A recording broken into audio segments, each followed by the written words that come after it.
Hey guys, welcome back, or welcome. So, I'm in Colorado, which is kind of crazy. I'll get into the lore of that probably another time, but yeah, I'm just here. I actually just got here yesterday. Pardon the sunglasses. I feel like it adds a nice touch. Nice cunty touch. I've got some candles here. This one's shaped like a star. Um, this one is, I got it at Michael's and it was in the Halloween section, so I was like, give me that. Look, she's so pretty. Beautiful. And then I've got this one. So yeah, just for aesthetic purposes. Obviously. Do you guys like my shirt? Found this at the thrift store. Y'all, the Colorado thrift stores are so much better than the Chicago ones. Thrift haul on my TikTok. Here's my TikTok handle. Go check it out. I'm going to be talking about just like growing up, I guess, and adulting and lessons that I've learned. A lot of what I'm going to be talking about might be like super self-explanatory if you're neurotypical. Sometimes I start talking and then I'm just like saying words and they don't always make the most sense. Hence the okay. Well, let's get into it. Alright. Here are 8 lessons I've learned at the age of 20. And number 1, change is inevitable as fuck. I've always struggled with like accepting that people change and things change, life changes. I've never really been somebody who gets like adjusted to change easily, and I feel like I've kind of had to do that within just my whole life, but I've sort of started to apply it now. People change, places change, things change, and being scared of that is completely human, because a lot of shit that happens in life is, you don't see it coming, so when it is happening and you're actually like in the sauce, scary sauce, shit can be terrifying, honestly. Especially if you're somebody that gets attached to people and things easily. Guilty. So acknowledging your fears is honestly like the first step to learning to live with it, and I think just because of the amount of things that have changed in my life, I've had to master this like acceptance and start not giving a gaff. Basically, yeah, just mastering the art of not giving a fuck. So, it's important to acknowledge your emotions and that you're scared of change, but when the change actually comes around, you gotta walk in and prioritize yourself. So that's something I've learned, the hard way.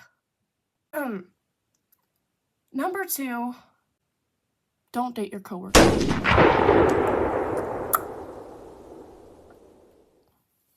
That's all I'm gonna say about that one. Do not date your coworker. Your coworker is not the love of your life.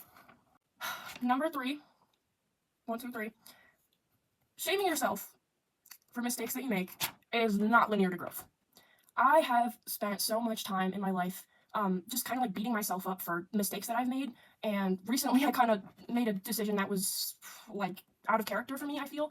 But instead of beating myself up about it, I'm kind of trying to just realize that it was a poor decision, realize that it didn't line up with my morals and my values and who I want to be as a person, who I like identify as. Just, good people do fucked up things sometimes. Instead of blaming yourself for everything, just knowing that it's okay to have a balance between taking accountability for your actions and also not like being like, oh, I'm such a fuck up, like I just fuck everything up, like everybody hates me. Like, get rid of that mindset. Acknowledging what you could have done better doesn't have to require self-deprecation, dare I say. And instead of ruminating on error, just focus on the lesson and how you can use it to become a better version of yourself. An example, you're allowed to laugh at this one. So The past 3 jobs I've had, I've low-key gotten fired from every single one of them. What can I say? Like every time it's happened, I've gotten so embarrassed about it. Like fuck, like because it honestly kind of was my fault. Like yeah, I didn't go. The last job that I had was at this cafe, and y'all, I literally worked there for 1 day. And basically what happened was my first shift. I was like 5 minutes late because I had to wait for this train I had to wait for the metro to pass by. So I was waiting for the train, and that's why I was late. It was a good first shift, but then the second one I had, y'all, I slept through 5 alarms. Not 1, not 2, not 3. 5 fucking alarms. Slept through every single one of them. I did not hear a thing. I was knocked the fuck out. So kind of how I'm applying this like mindset shift is I could have gone to sleep earlier, but shit happens. Maybe that job wasn't for me, and the universe knew that, and maybe that's why it didn't work out. I think everything happens for a reason, honestly. Sometimes I don't get the reason. Sometimes the reason is like stupid as fuck, but like shit just happens. Shit just happens and you can't do anything about it sometimes. So I got fired. The job before that, I worked there for 3 days. So, you know, that was before I broke that record reason, but I think I got fired because I was taking too many bathroom breaks. Speaking of which, where is my vape? Number 4, the block button will save you.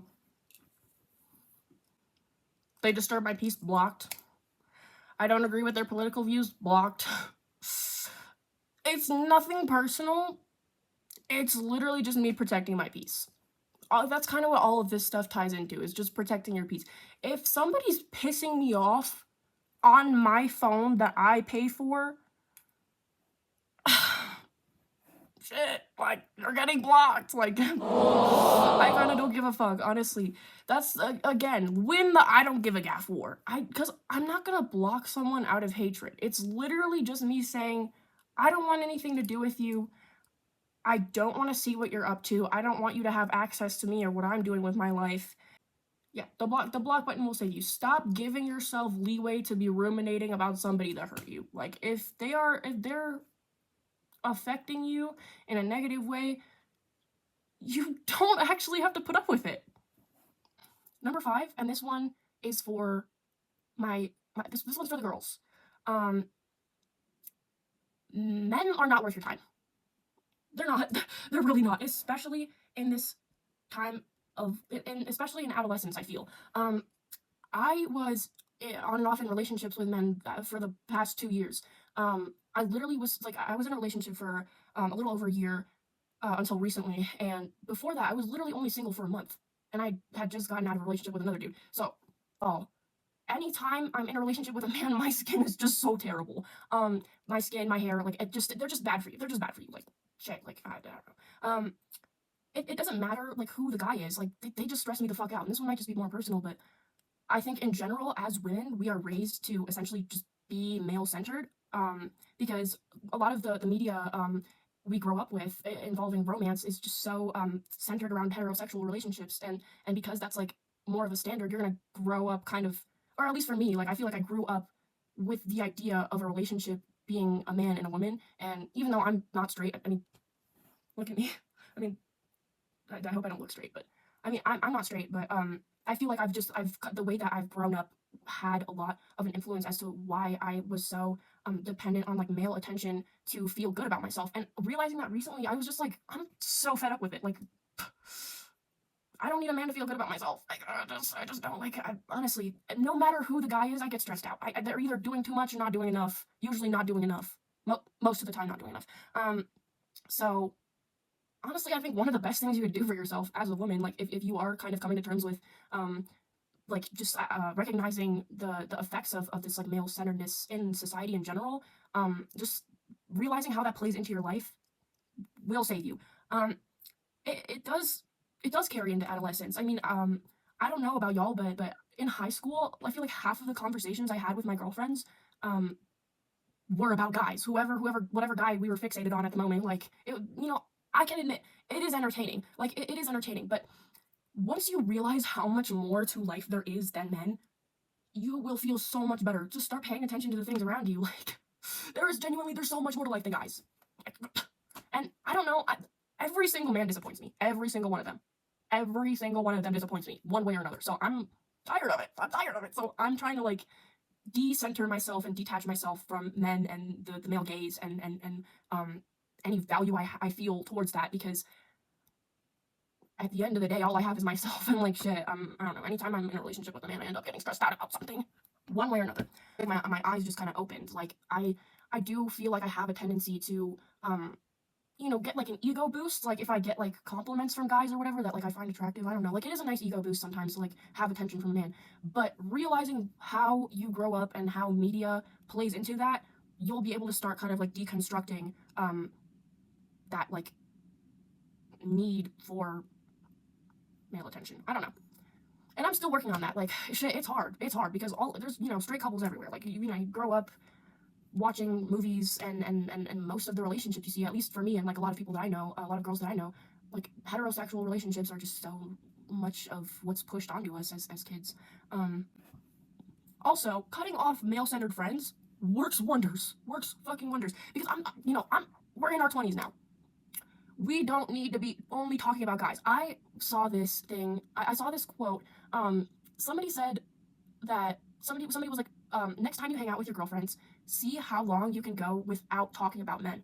And I feel like a lot of friends that I've had, literally, like, so many of the conversations are about guys, and it's like, oh, there's so much more to talk about. Can we talk about the political and economic state of the world right now? Like, I don't give a fuck what your man had for breakfast. Like, shit. And I'm not trying to be hypocritical because I've been there, but it's mostly like when a man is stressing me the fuck out, like, I need to talk about it sometimes.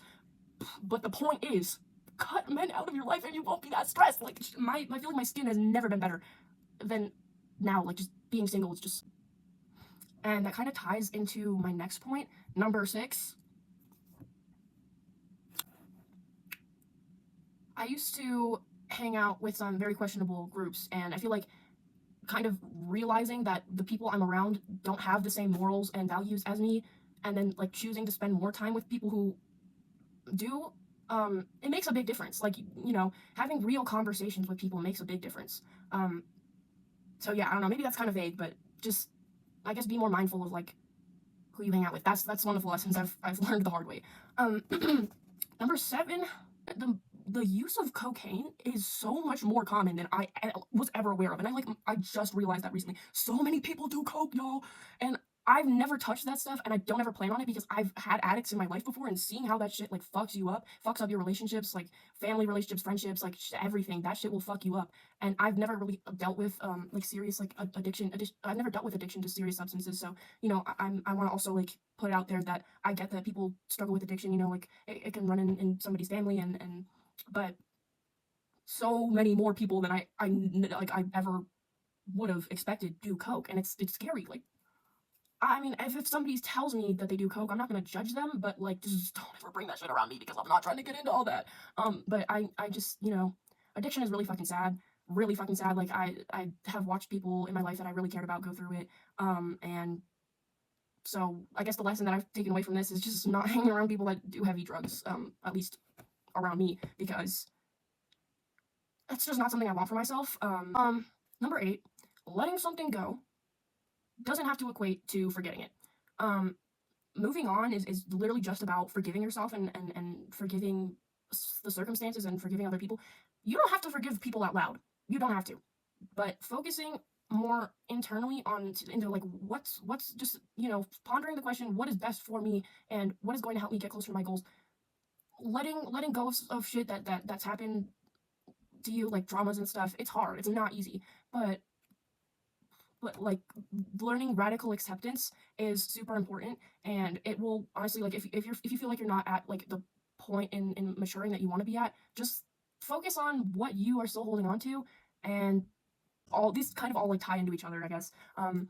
Just, you can't erase events that traumatized you and rewired your nervous system, rewired how your brain works and how you perceive relationships, friendships, whatever.